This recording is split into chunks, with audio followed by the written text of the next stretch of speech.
Chers téléspectateurs et téléspectatrices de l'ORTB, recevez mes salutations fraternelles de la part de Dieu, le Père et de notre Seigneur et Sauveur Jésus-Christ. En ce jour, dimanche 6 mai 2018, 5e dimanche après Pâques, et dimanche de l'Union des jeunes méthodistes du Bénin. Je voudrais d'abord souhaiter bonne fête à tous les jeunes méthodistes du monde entier et particulièrement aux jeunes méthodistes du Bénin. Le thème choisi pour la circonstance est la réconciliation, un ministère au service du développement de l'Église. Ce thème est appuyé par l'évangile de Jean, chapitre 17, verset 21. Afin que tout soit un, comme toi, Père, tu es en moi et comme je suis en toi, afin qu'eux aussi soient un en nous, pour que le monde croie que tu m'as envoyé. La réconciliation désigne non pas la décision de deux adversaires de parvenir à un accord de paix, mais la décision d'un souverain d'accorder unilatéralement sa grâce à un prix faible. Le mot était dans l'Antiquité synonyme d'amnistie.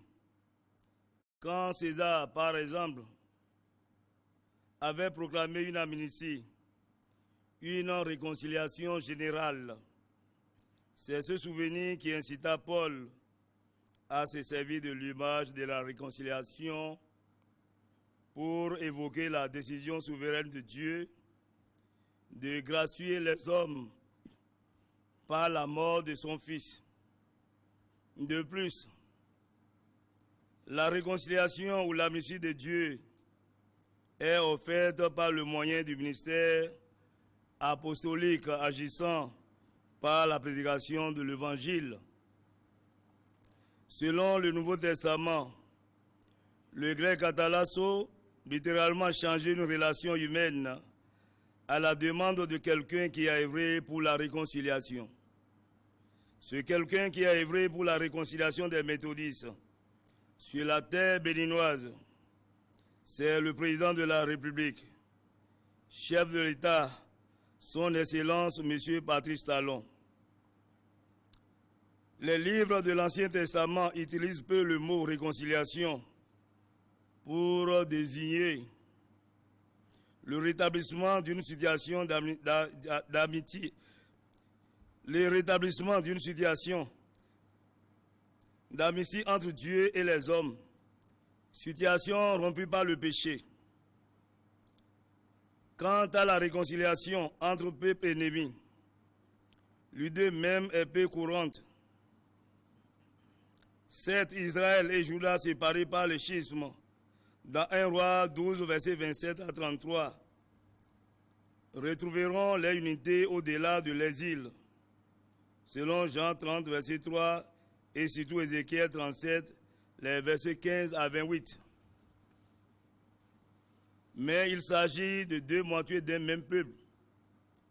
C'est le cas de l'Église protestante méthodiste du Bénin. Les uns comme les autres ont besoin du pardon, puisque les uns comme les autres sont pécheurs, voués à la colère de Dieu. Romains 1, verset 18. Mais maintenant rendus justes par la foi, nous sommes en paix avec Dieu, par notre Seigneur et Sauveur Jésus-Christ. Romains chapitre 5, verset 1. Dans l'évangile de Jésus-Christ selon Jean, chapitre 17, verset 20 à 23, le Seigneur Jésus-Christ fait des demandes à son Père pour l'unité de tous les disciples de Christ, c'est-à-dire de tous les chrétiens. Il fait jusque-là des demandes pour ses propres disciples. et englobe maintenant dans sa prière tous ceux qui seront amenés à croire la prédication des disciples. En présence de l'Évangile, nous voyons le renversement des barrières humaines, les distinctions sociales, raciales et religieuses qui tombent. La réconciliation des chrétiens méthodistes entre eux d'une part et la réconciliation entre Dieu et les hommes d'autre part opère la réconciliation de toute l'Église méthodiste sur la terre béninoise. Cette Église que tout séparait. Aujourd'hui, nous rendons grâce à Dieu. Il n'y a plus au sein de l'Église deux ailes antagonistes, mais désormais une Église qui regarde dans la même direction et marche d'un même amour, d'un même pas. Il n'y a plus cette barrière de mépris, de haine réciproque entre les méthodistes. De ce qui était divisé, Christ en a fait une unité. Éphésiens 2, verset 14. Et ainsi notre Église est devenue une grande Église, disposant d'un plan de développement.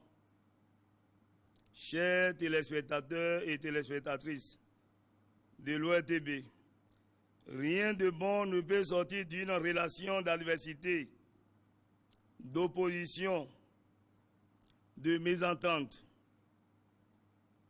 La désunion et la division de l'Église est un frein pour son développement.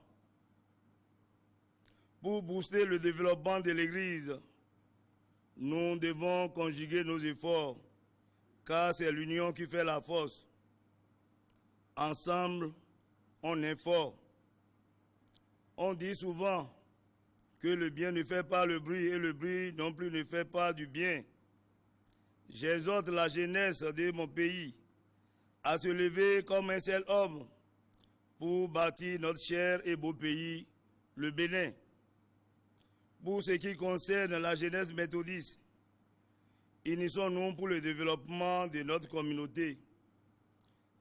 L'Église protestante méthodiste du Bénin, qui se trouve être la première église sur la terre béninoise, parce que fondée depuis 1843.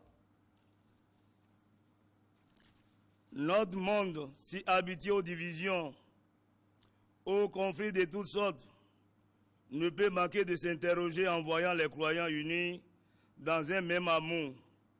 Voici, oh qu'il est agréable, qu'il est doux pour des frères de demeurer ensemble. Psaume 133, verset 1. Le morcellement du christianisme est une mauvaise chose en soi. L'unité dont le Seigneur Jésus parle ici n'est pas un changement de religion, d'un bouleversement psychologique ou d'une entente préalable, mais la connaissance de la parole de Dieu. Le monde dans lequel nous vivons offre d'autres formes d'unité.